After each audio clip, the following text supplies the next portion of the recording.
ислам біреу, бірақ исламның өзі практичный дін ғой. Құранды оқыған адам біледі. Алла бүкіл жерде дейді, сендер үшін жараттым дейді. Сендер үшін аспаннан түсірдім. Сендер үшін жерден шығардым. Сендер үшін.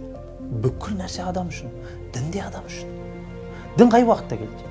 Адамдар бозылып, азғындықтың шекарасына жетіп, тіпті шекарасынан шығып кеткен уақытында келді. Дін адамдарды жөндеп түзету үшін. Дін адамдардың өміріне қолайлы болу үшін келген.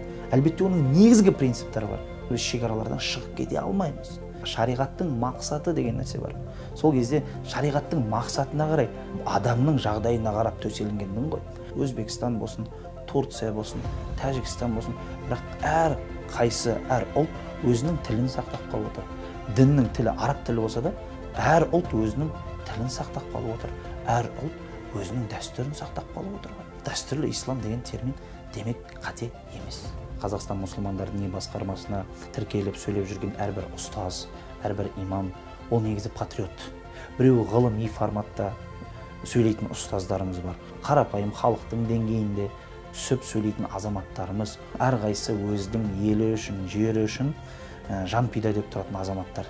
Ішінде толыққанды араб тілін арабтардан да жақсы меңгеріп тұрса да, қазақилықпен жеткізіп жатқандар да қаншама.